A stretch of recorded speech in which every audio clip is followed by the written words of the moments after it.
Good morning. Hello and good morning. My name is Matt Alspaugh, and it's my pleasure to welcome each of you to the Lake Chapala UU Fellowship. You are welcome here. You are welcome no matter the burdens you bear, the weight you carry. You are welcome here in good spirits or poor, at peace or in pain, struggling or sustaining. You are welcome here regardless of where you come from, what you have lived through, or the things you have done. You are welcome to this fellowship, all of you, as we work to embrace all that we are together. And I offer a special welcome to you if you are newly with us this morning. We are honored by your curiosity and presence. We invite you to stay with us for discussion afterward. For today's service, we have Reverend Daniel O'Connell as minister, a guest minister. He joins us virtually from Houston, and some of you may remember him because he visited us here several times before while he was minister at the First UU Church of Houston. Reverend Daniel was instrumental in my decision to come here to serve you at LCUUF as your minister. We also have Kat Barnett as service leader, with Roy Haynes and Charlie Jacobs, Jan Manning assisting, Michael Reason on piano, Linda Jessing participating remotely singing, and Richard Clark and Trudy Trippin providing remote tech support. And so I just want to welcome you with live from Fellowship Hall. It's our LCUUF Sunday service. Now, I want to take just a couple moments and kind of continue to talk a little bit more about Zoom so you can get more enjoyment out of it, both for these services and other times when you might be using Zoom. So one of the things you should know about is there is a button which is in the upper right for somebody who's on a laptop, and the upper left for somebody who's on a tablet. And this button lets you switch between gallery and speaker view. Speaker view is probably what you're seeing right now, where you have one person or one video or whatever on the screen. And gallery view just gives you a bunch of little pictures of a bunch of different people, and you can go left and right to see more. There are probably more people here than your screen will show. The other important thing is there's a button down at the bottom, or if you're on a laptop, on a tablet, I think it's at the top, that's called Participant View, and it'll bring up a list of participants. Now, what's really important there is it also gives you access to some buttons that can be used to give feedback. The one that's interesting for us today is a blue hand. And the blue hand allows you to raise your hand virtually and let us know that maybe you want to speak during discussion or something like that.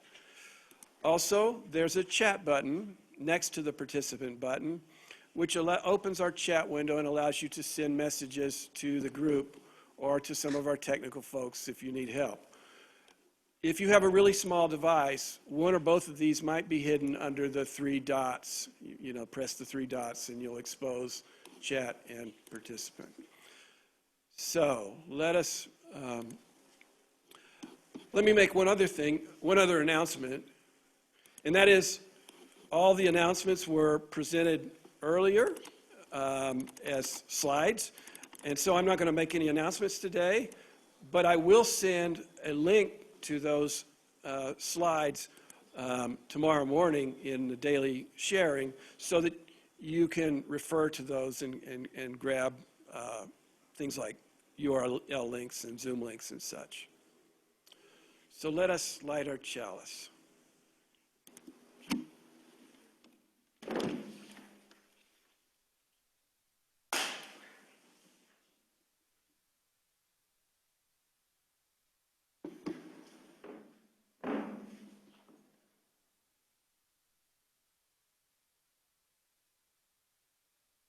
Our chalice lighting words are by Andrew Pakula, a UU minister who serves in London, England.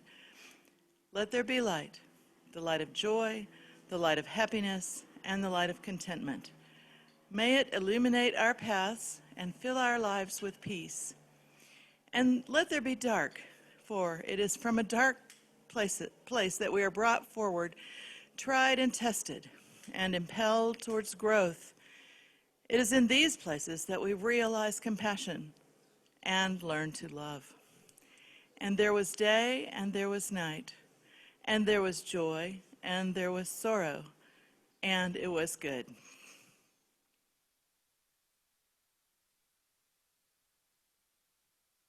Please light your chalice.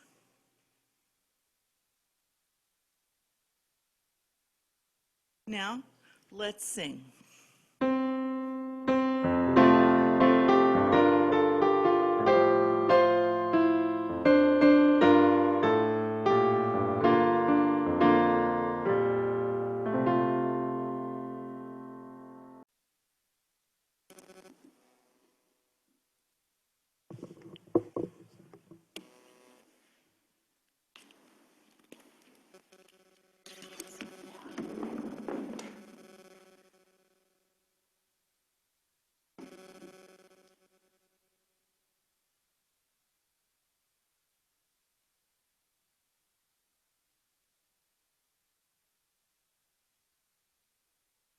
Each week, we take time to remind ourselves that we belong to a community that cares for each other. We do this by sharing any significant joys or sorrows in our lives. If you have a joy or sorrow to share today, you can also type it into chat, and we'll try to read those aloud. I have one that was emailed in, but I have to get it.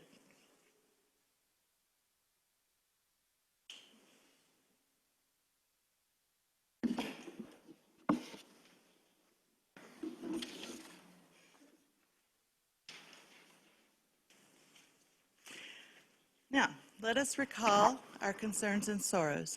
Whatever you or the world may be holding that is in need of healing and caring thoughts. We have one sorrow from Karen Carpenter.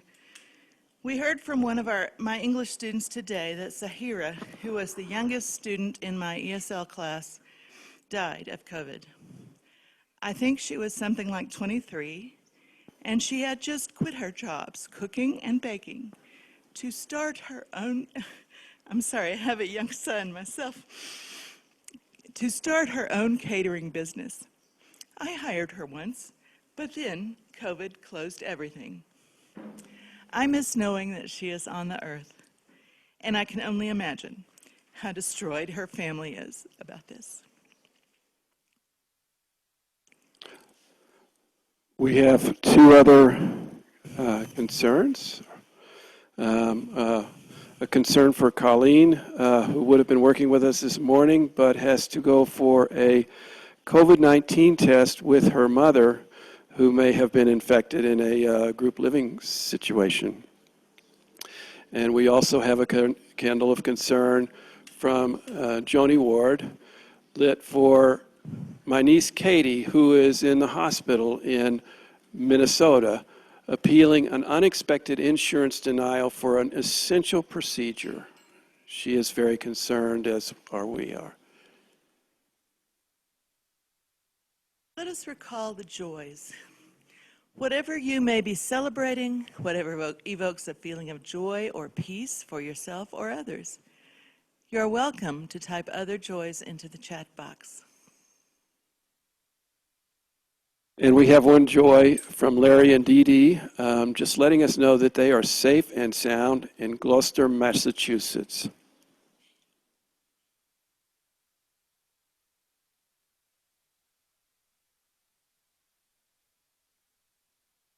And our care candle, provided by our care team, represents those sorrows that are too raw, too difficult for us to share aloud. We will light this candle for those sorrows which remain present but unspoken.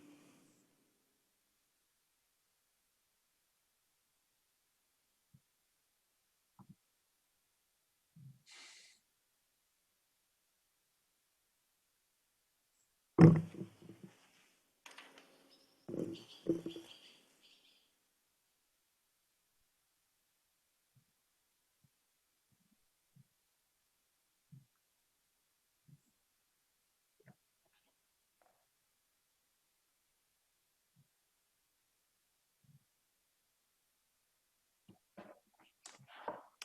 responsive reading is by A. Powell Davies.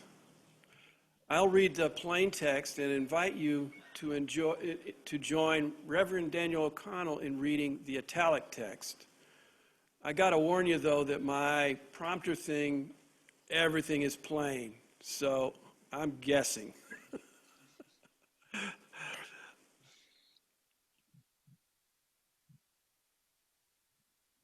And you're going to present the, okay. This makes it much easier. The years of all of us are short and our lives precarious. Our days and nights go hurrying on, and there is scarcely time to do the little that we might. Yet we find time for bitterness, for petty treason and evasion. What can we do to stretch our hearts enough to lose their littleness?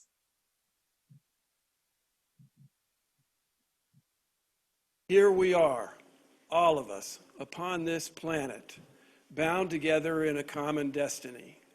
Living our lives between the briefness of the daylight and the dark. Kindred in this, each lighted by the same precarious, flickering flame of life. How does it happen that we are not kindred in all things else? How strange and foolish are these walls of separation that divide us. And now we will have, by video recording, the first part of Reverend Daniel O'Connell's sermon.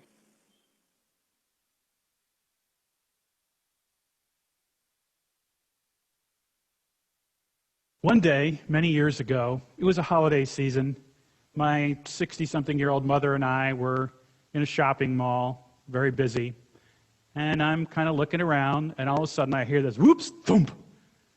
And I turn around, and there is my mother, rear end down, with her comically almost arms and legs up in the air. And I was sort of frozen for a second, and she muttered something to herself, and she got back up, and we continued shopping. But I had the most bizarre thought at the time that it happened. When she fell down, I thought, is she going to get up soon? And that was just such an odd thing. It occurred to me a few moments later that I had not immediately walked over to help her up. I had not asked her if she was okay. I was only really concerned about how soon we could get back to shopping. I was only concerned that we were somehow creating a scene for the shoppers around us, that she might embarrass me. I was not seeing her in her full humanity, more like a distraction in my day. In other words, I had no compassion for her in those moments. I realized this later and felt really bad and guilty. And even later than that, I wondered, why did I have no compassion? I wasn't hungry or angry. I was carrying around a normal amount of stress. There didn't seem to be any reason. I wasn't sleep deprived. I felt perfectly fine. In other words, there didn't seem to be any excuse for not being compassionate. As a young adult, after this incident, I came to realize I probably wasn't very compassionate, not just to her, but in general. And I wanted to be a better human being. I think we all do. And so I decided, well, I should learn compassion. It should be like a skill, like learning Spanish. I should be able to do this. And so I started to do a little bit of research, and I very quickly came across the Dalai Lama, who says, if you want others to be happy, practice compassion. If you want to be happy, practice compassion. Well, okay, that's pretty straightforward, but, how exactly do you practice compassion? And not only that, but I bet you're a busy person. You have a busy life. You have job opportunities, volunteer opportunities. You may have friends and family and important projects that are all calling for your time. And so you may feel like you don't really have a lot of time to be compassionate to everyone because you don't really have enough time for yourself. And not only that, but right now, your life may be especially hard. You know, compassion is a verb, it's an activity, and if you're spending time being compassionate, well, maybe you're not spending time on other worthy things, and with everything else going on, really, can you be compassionate to everyone?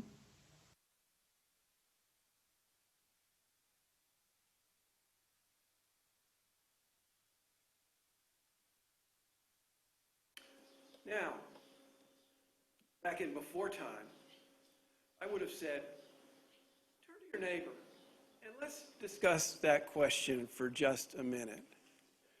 Can you be compassionate to everyone?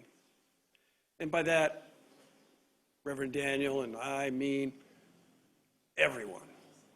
And if not everyone, who not? So today what we'll do, instead of just turning to your neighbor, we'll break into small groups of like 3 or so and just take no more than 3 minutes to consider that question. Can you be compassionate to everyone?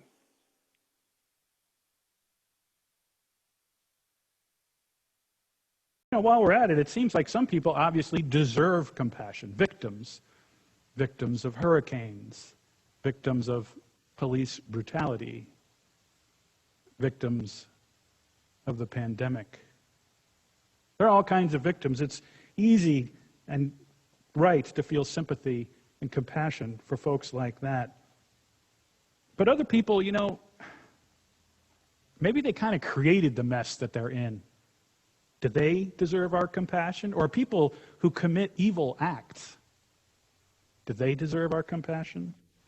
And what about people we really don't like? What about Nazis, white supremacists?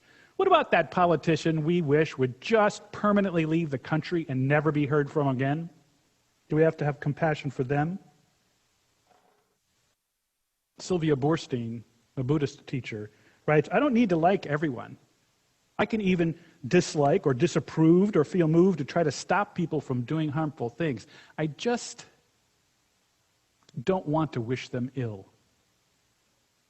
She writes, I can see people not as enemies, but as adversaries. This is what the phrase inherent worth and dignity means.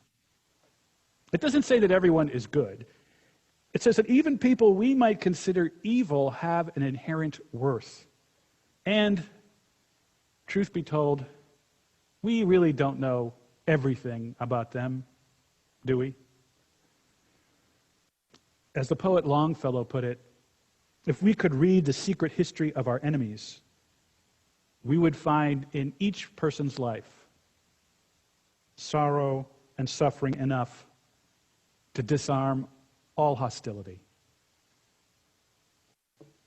So yes, we are called to treat everyone, even our adversaries, as Boorstein calls them, we are called to treat everyone with dignity. Me standing around after my mom went butt down in the middle of J.C. Penney in a shopping mall was not compassionate. It wasn't even treating her with dignity. And it didn't seem strange at the time, which is also kind of bothersome. But it sure seemed strange later. My lack of compassion for my mother, for other people, for myself, it seemed like yet another way I didn't measure up in the world. I wasn't compassionate toward my mother. I judged myself harshly. I came to the conclusion that I was kind of a worthless human being, and who would have compassion for somebody like that? I mean, this guy just stood there while his 60-something mother slipped and landed on her butt in the middle of a store. He just stood there like he had been inconvenienced. What a jerk. The truth is, we all fall short of our ideals, our goals. So here's a question for you. When not if, but when you mess up, can you stop judging yourself harshly?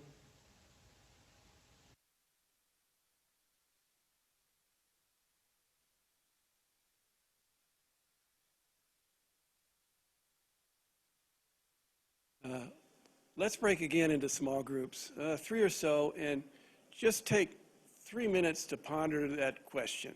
Can you stop judging yourself?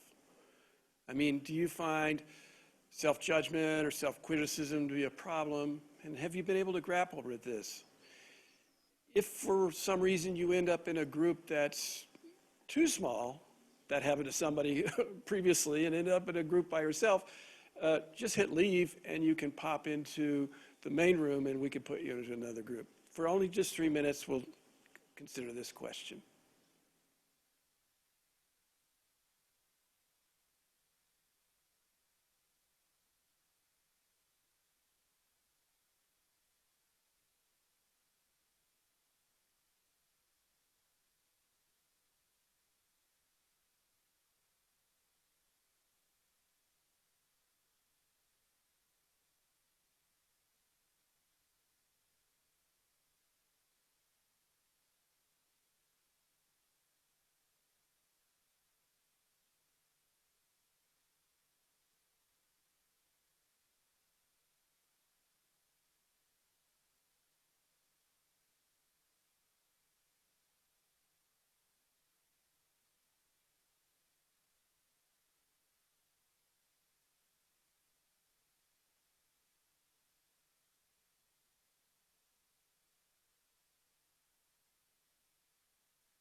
Okay, so some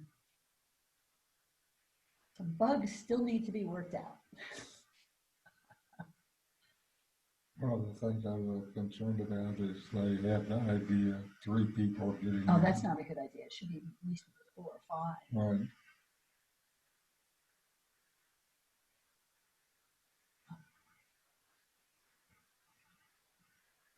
And maybe someone is actually talking now. But. And Colleen had trained a little bit yesterday on how to initiate this and stuff like that.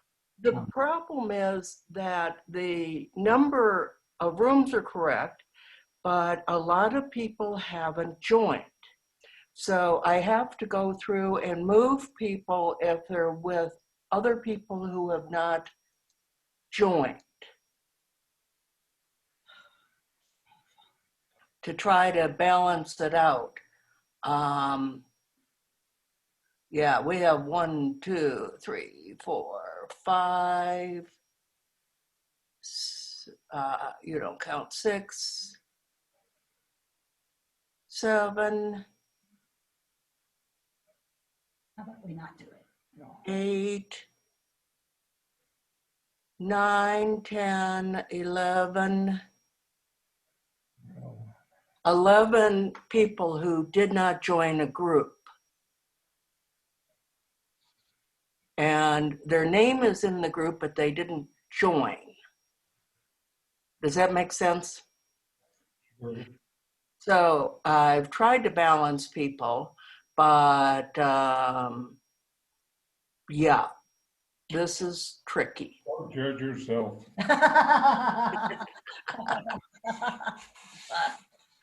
Oh yeah, and I'm not in a group.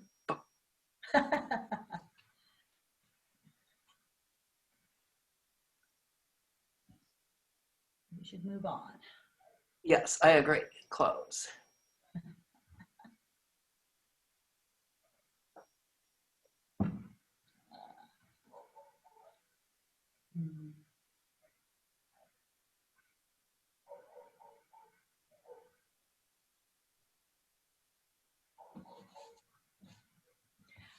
But I show Susie Lindemann and Lynn being in the same group, and then someone who didn't join that group. And I moved Daniel and Larry and Dee Dee into a group, but everyone else had not joined. So that didn't work very well.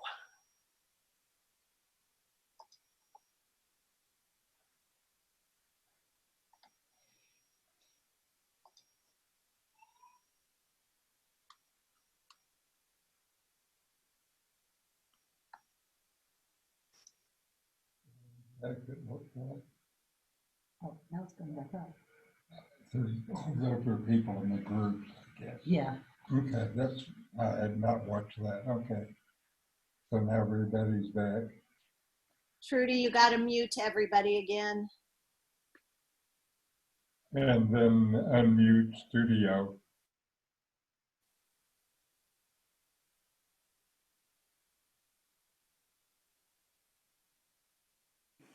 Yeah. Again, if you had observations that came up around that question, can you stop judging yourself, that you might like to briefly share, raise your hand in the participant window.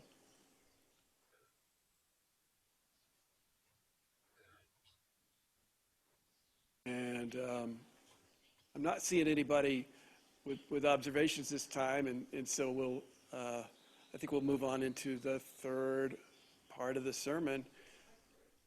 Yeah.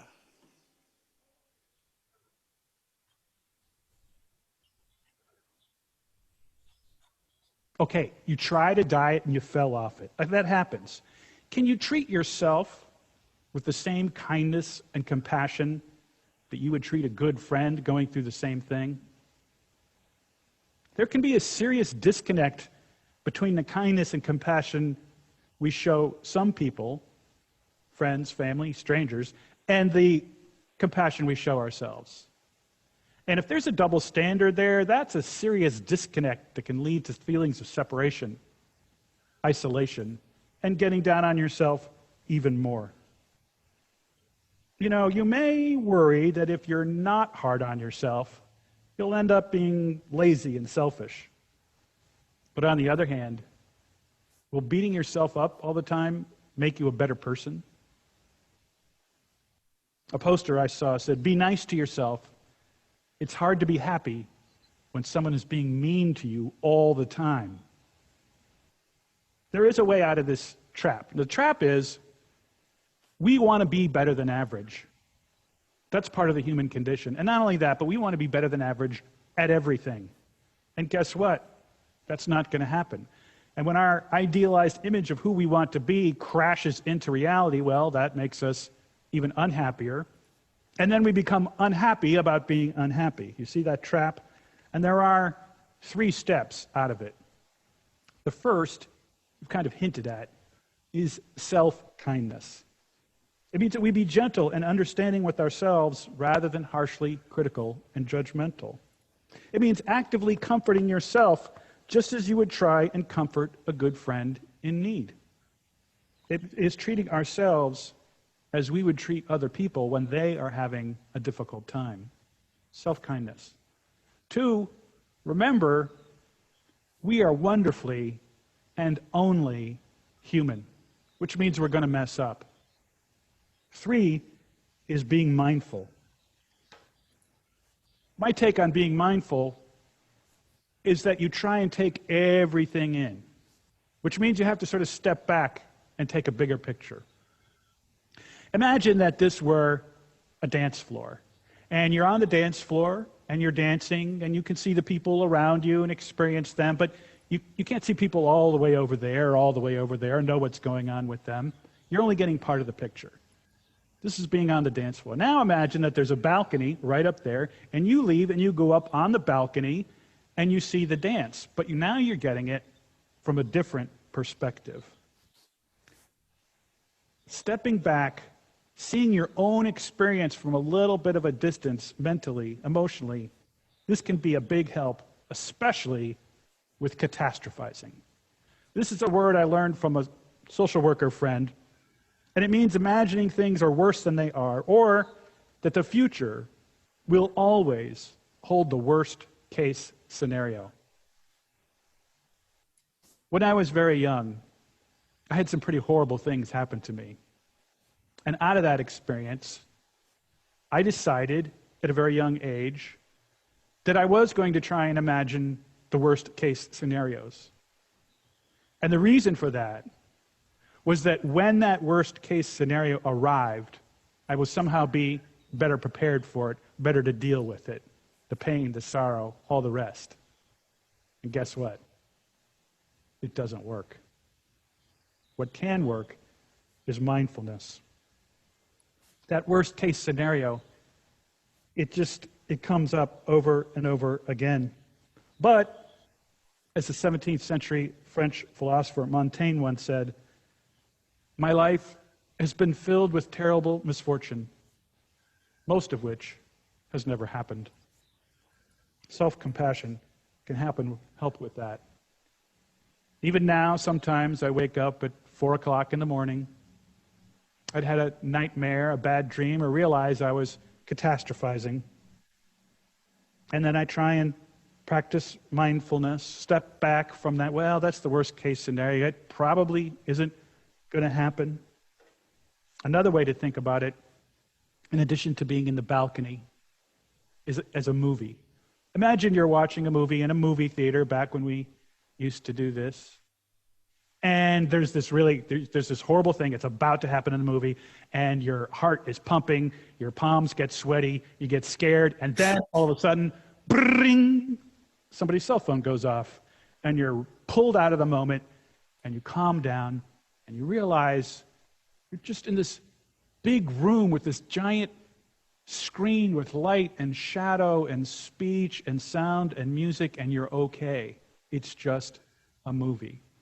Mindfulness sometimes can be stopping an immediate reaction and stepping back and then getting the bigger picture.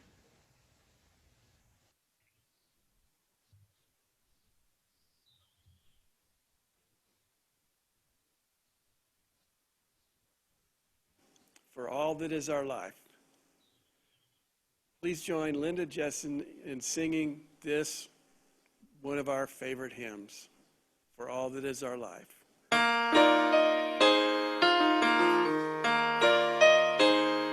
For all that is our life, we sing our thanks and praise. For all life is a gift, which we are called to use, to build a common good,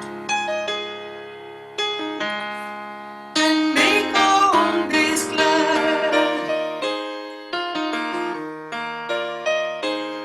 For needs which others serve, for services we give, for work and its rewards, for hours of rest and love, we came with praise and thanks.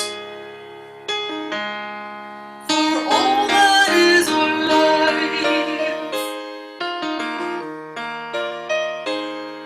for sorrow we must bear, for failures, pain, and loss, for each new thing we learn, for fearful hours that pass, we come in praise and thanks.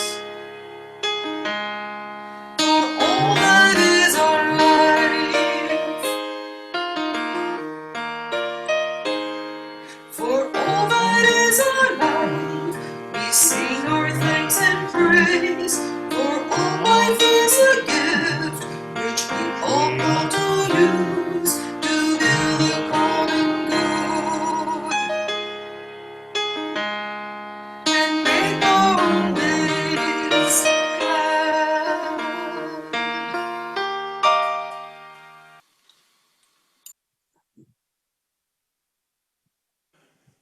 And now let us return to Reverend Daniel for the final segment.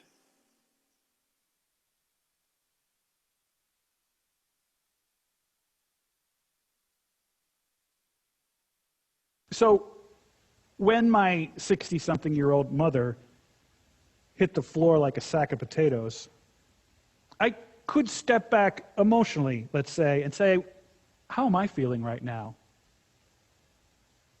And maybe I should be kind to myself and to my own mother and say, hey, are you okay? Can I help you up? Wouldn't me being kind in that moment make us both feel better. That's how mindfulness can work. It can be an interruption into an automatic reaction. It pauses my knee-jerk reaction so I can be mindful, so I can step back and take in the bigger picture. You know, you can be mindful at any time. You can imagine yourself right now looking down on your body in your seat. You've been sitting here quietly, reflecting on the words and music. Maybe you haven't noticed the sensation of your feet on the floor, the temperature of the room, the feeling of being connected to other people all over the world who are having sort of the same experience you are right now. You are now aware of how your hands are placed. This is mindfulness. You can take an outsider's perspective on your experience. This can be very helpful when we get too much down on ourselves, when we get downright mean with ourselves. Years after the incident where my mother fell down in the shopping mall, I apologized to her for my lack of compassion. But by then, I think I had become a more compassionate person, which, for my mother, was apology enough. She was compassionate toward my long ago lack of compassion. We yearn to be above average in everything.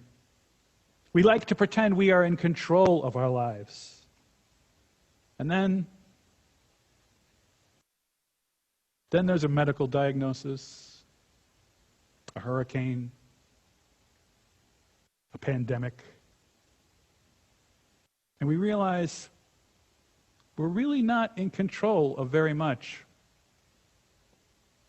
One thing I think we can learn to control with practice is our attitude toward whatever comes our way. One thing you can try and control is that attitude. And in the end, whether you're rich or poor, fat or thin, average or not, in the end, you can choose to be kind. Be kind to yourself. Remember, you are wonderfully and only human. And try for mindfulness. You can almost always choose kindness.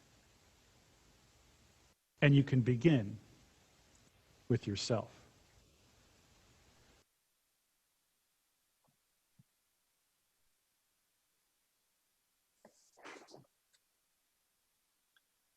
And now for our meditation. This is from Thich Nhat Hanh. Let us be at peace with our bodies and our minds. Let us return to ourselves and become completely ourselves. Let us be aware of the source of being, common to us all and to all living things. Evoking the presence of the great compassion, let us fill our hearts with our own compassion toward ourselves and toward all living beings. Let us pray that we ourselves cease to be the cause of suffering to each other. With humility, with the awareness of the pervasive existence of life, and of the sufferings that are going on all around us, let us practice the establishment of peace in our hearts and on earth. Let it be so, and amen.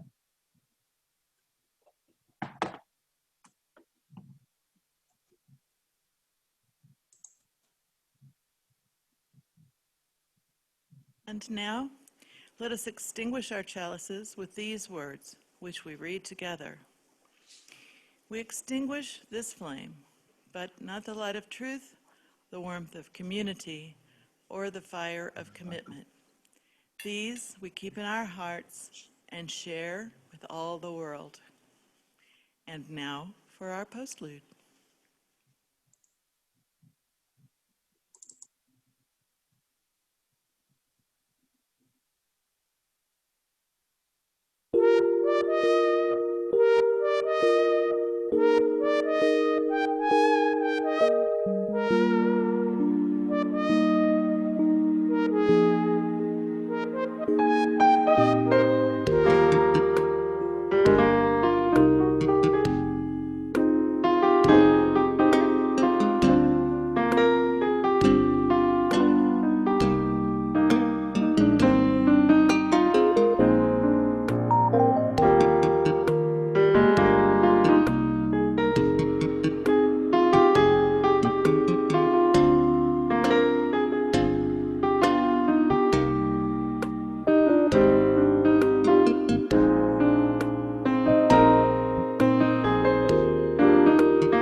And now for our closing words. Remember, whether you're thin or fat, rich or poor, average or not, you can choose to be kind. Be kind to yourself. Remember, you are wonderfully and only human. You can choose kindness, and you can start with yourself.